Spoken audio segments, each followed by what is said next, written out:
His Worship, the Mayor of Whanganui, Andrew Tripe, joins us now. Andrew, thank you so much for joining us. Lovely to have you on.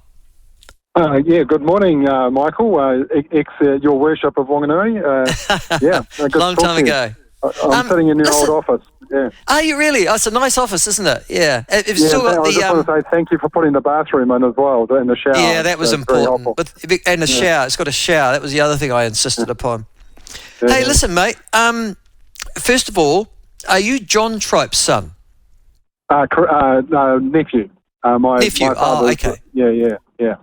Because John Tripe was, just to explain to people, he was was he Catholic or Presbyterian? He was quite strong in the church. Anglican, actually. Anglican. Oh, yeah. Okay. Sorry, I missed it completely. Very, very involved in the church there, and still is, still going strong, age 80-something, and my father's on his my father's in his 63rd year of farming as well, so we're pretty staunch in Whanganui area. Yeah. Oh, good on you. Listen, your election was a bit of a surprise.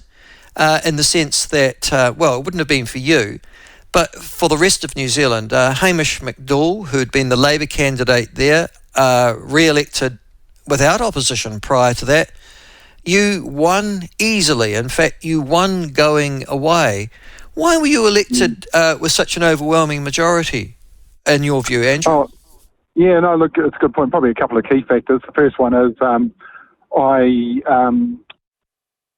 my name was known around Whanganui, my personal name, but also my family's name. So I think that recognition was important. But I also think that people that know me know that I'm energetic. I have a business background as well, but I have a deep compassion for people as well. So I think all of those make a difference. And I offered a fresh perspective. I was going around saying that Hamish is a good guy, he's done a good job, but I'm offering something a little bit different. And I also at the time was strongly opposed to the government at the time's Three Waters model, and I think that resonated with a lot of people, but also had a very clear message about what I wanted to do for Whanganui. And I guess there's a whole lot of things I can't do. I can't sing, dance and draw, but I can look into the future quite well and see what's coming at us, which I knew that we would be the headwinds of challenge were coming at us. And my job was to help us navigate through that, but also what I think is a big government in New Zealand. We have a lot of central government control on local government, and I was willing to fight against that. And I think that's where we're at. That's interesting. The Three Waters campaign now is dissipated. Obviously, I saw you would have got a letter yesterday, because I got one, from them telling this is the next step in line, so you got that as well. Can I just ask very quickly on that before we get on to the Māori ward issue?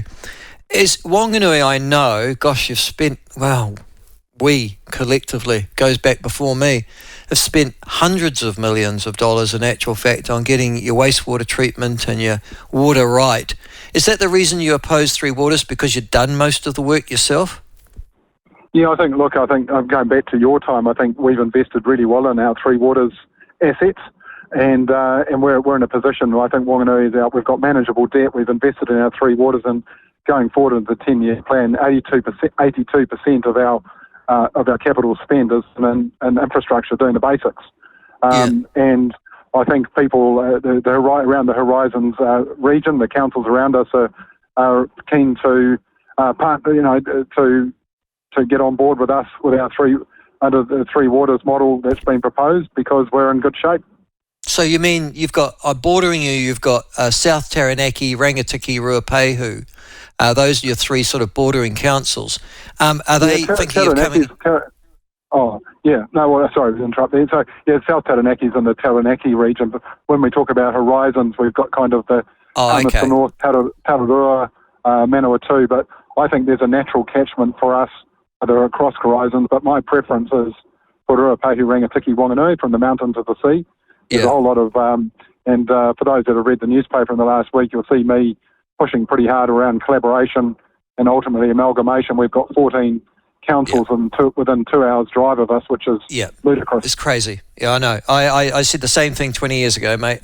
It's just madness that Ruapehu and Rangitikei and the whole South Taranaki, a whole series of small councils carry on And making it so much more difficult for their ratepayers as well, as a consequence of having that sort of tier of management above too.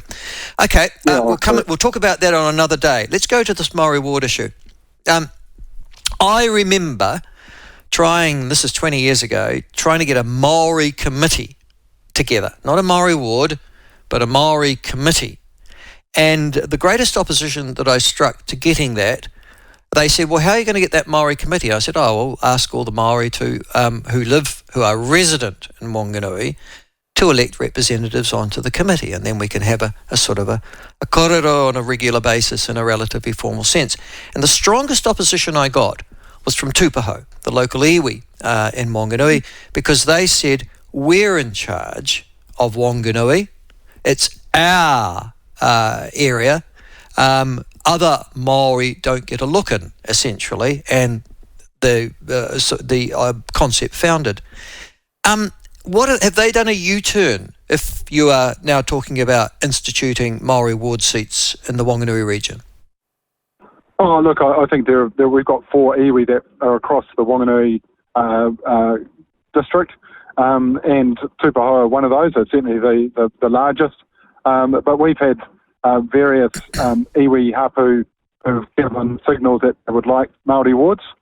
We've also got a number in our community that said they don't want Māori wards, both non-Māori and Māori.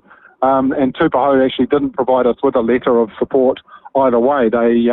Others did, and that's their choice. But I think the collective voice of iwi is not necessarily a collective. It's there's a bunch of individuals in there, and some have views that they don't need Māori wards, and some have views that they don't. So I think you voted to have, I think, 2 Māori ward seats in the district at the election next year. Yeah. Yeah, well, it's proportional to the population. So if we have 12 seats or 10 seats or even 8, I think it equates to 2 Māori wards. If we get down to 6, then I think it's 1 Māori ward, and so on. So by default, we've actually reverted back to what we currently have, which is 12 plus a mayor. We decided that yesterday, and that will include 2 Māori seats as well. So it'll be. Can I just ask you on that, because this is fascinating. It's something I hadn't even considered until I actually read the news reports of the discussion, and it's relevant throughout the whole of New Zealand as well. Mm. One of the arguments, and first of all, can I just argue on ask the proportionality? I was pretty sure that Māori made up well over a quarter of the population of Whanganui. Is this Māori electors that gets you to that proportion of 1 seat in 6, or 2 out of 12? Yeah, look, there is a formula that drives that, and I'm not across exactly how the formula works, but I can, based on good advice, that's what we've been given. So I think you're about right on that. I think the proportion is about a quarter of our population is Māori. How that translates into 2 Māori seats plus 10 at large plus mayor, I'm not sure how that plays out. No, I think it must be based on electors from what I can see then, Andrew. Yeah. It must be, are those on the electoral roll? Okay, all right. Yeah, now get into the next issue. This is fascinating for me and for all Māori seats and throughout New Zealand. The way you're structuring your 2 seats in Whanganui is that if I'm a Māori living in Whanganui, presumably I can choose to go onto the Māori electoral roll, of which I would do for the parliamentary election as well. Correct. And then I will vote for those, either 1 or 2 of those individuals. I don't know if you've just decided to have 1 ward and you get the 2 top, or you've split them. What have you done? Two wards. We'll have 2 wards.